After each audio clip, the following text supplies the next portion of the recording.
Hi, welcome to food twist channel. இன்றைக்கி சிம்பிளாக night dinner சப்பாத்திக்கு பன்னீர் பட்டர் மசாலா எப்படி பண்ணுறதுன்னு பார்க்கலாம். இந்த பன்னீர் கிரேவியை நீங்கள் சப்பாத்திக்கு யூஸ் பண்ணலாம், ரைஸ்க்கு வச்சு சாப்பிட்லாம். உங்களுக்கு எந்த டிஷ்க்கு விருப்பமோ அந்த டிஷ்க்கு நீங்கள் சைட் டிஷ்ஷாக வச்சு சாப்பிட்லாம். அந்தளவுக்கு டேஸ்ட்டாக இருக்கும். இதுக்கு தேவையான பொருள் என்னென்னு நான் இன்க்ரீடியன்ட்ஸ் கொடுத்துருக்கேன், செக் பண்ணிக்கோங்க. ஃபஸ்ட்டு ஒரு மிக்ஸி எடுத்து நான் 3 தக்காளியை கட் பண்ணி போட்டுக்கிறேன். அதுக்கப்புறம் 3 பச்சை மிளகாவை ஆட் பண்ணிக்கிறேன். அப்புறம் சோம்பு ஒரு 1/2 ஸ்பூன் போட்டுக்கிறேன்.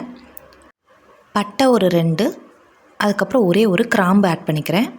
நீங்கள் அதிகமான பேத்துக்கு செய்கிற மாதிரி இருந்துச்சுன்னா நீங்கள் கொஞ்சம் அதிகமாக ஆட் பண்ணிக்கலாம். நான் 4 பேத்துக்கு அளவாக தான் செய்கிறேன்.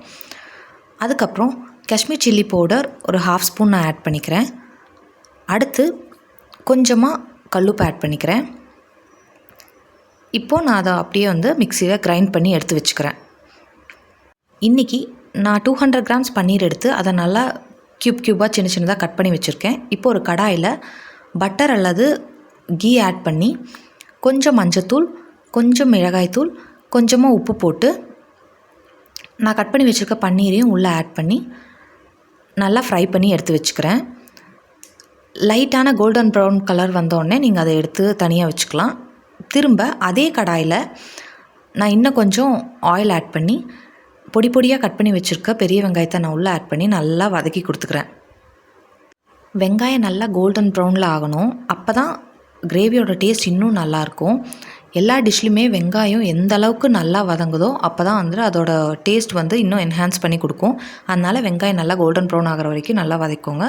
வெங்காயம் நல்லா வேகிறதுக்கு நான் கொஞ்சம் சால்ட் ஆட் பண்ணிக்கிறேன். நான் ஃபஸ்ட்டே அந்த மிக்ஸி ஜாரில் அரைக்கிறதுக்கு கொஞ்சம் சால்ட் ஆட் பண்ணேன், அதனால் கொஞ்சமாக ஆட் பண்ணிக்கோங்க. இப்போ நான் மிக்சியில் அரைச்சி வச்சதையும் நான் உள்ளே எடுத்து ஆட் பண்ணிக்கிறேன்.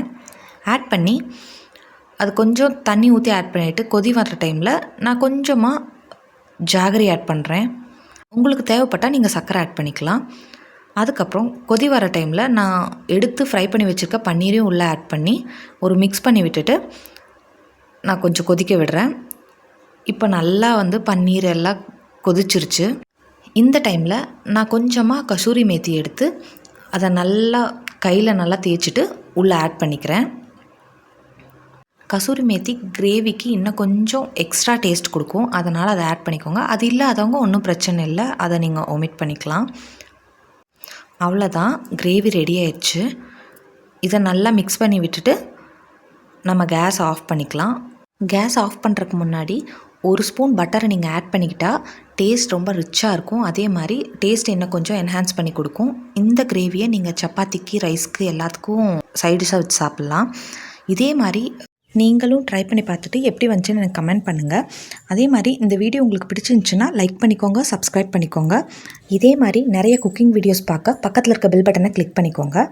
தேங்க்ஸ் ஃபார் வாட்சிங்.